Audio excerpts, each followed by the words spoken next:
Hello students, how are you? Welcome to my channel. So आज मैं आपके लिए टॉपिक लेकर आई हूँ, वो ये कि सीए फाउंडेशन की तैयारी कैसे की जाए।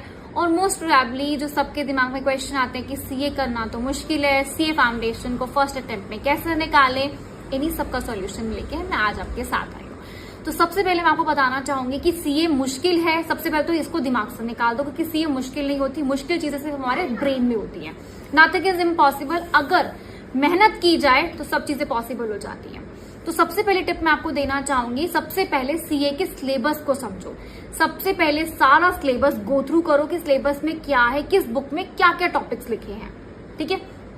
सेकेंड टिप, स्ट्रैटेजी बनाओ कि हर एक टॉपिक को कैसे समझा जाए, कैसे किया जाए, अपने कंसेप्ट कैसे क्लियर किया जाए। सीए मुश्किल नहीं है। सीए में मुश्किल चीज कहां पे आती है कि कंसेप्ट क्लियर नहीं होते।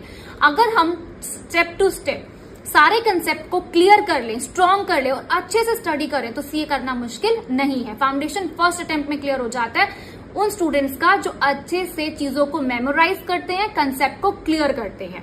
ठीक है। मोस्ट प्रोबेबली उसके बाद आता है फोर्थ टिप। तो मैं आपको फोर्थ टिप में ये बताना चाहूंगी कि टाइम टेबल सबसे पहले सबसे इंपॉर्टेंट है कि अपने कंसेप्ट को क्लियर करने के लिए हम टाइम टेबल बनाएं। 4 सब्जेक्ट्स हैं तो 2 आवर्स ईच सब्जेक्ट को दिए जाएं। जैसे आपने 4 और 5 आवर्स की स्टडी प्लान कर ली कि आज मैं 5 घंटे पढ़ूंगा। ठीक है।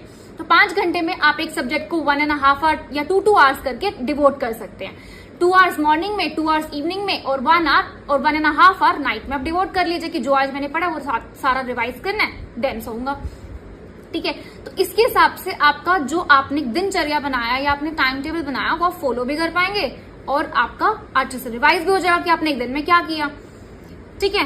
नेक्स्ट जो है, हमें रेगुलर रिविजन्स करनी चाहिए इसकी इंटरवल्स पे। जैसे मान लो कि आपने एक चैप्टर कंप्लीट कर लिया अपना पढ़ के, now it's time to revise कि आपने क्या रिवाइज किया। बहुत अच्छी बुक है, बहुत अच्छे मॉड्यूल्स है, पीछे रिवीजन आपको क्वेश्चंस दे रखे हैं, आप उनको रिवाइज करो। उनके आंसर फ्रेमिंग भी आपको दे रखी है कि आपको हर एक आंसर में क्या आंसर लिखना है, उसको पढ़ो। रीड कर लिया आपने answer, now frame it by your own कि आप उसको कैसे लिख पा रहे हो, आपका कंसेप्ट कैसा है, उसको चेक करो। ठीक है। इस तरीके से आप अपने सीए को फर्स्ट अटेम्प्ट में फाउंडेशन में क्लियर कर सकते हैं। And for more doubts, for more question, if you have any, आप कमेंट बॉक्स में लिख सकते हैं, मैं उसका आंसर जरूर दूंगी।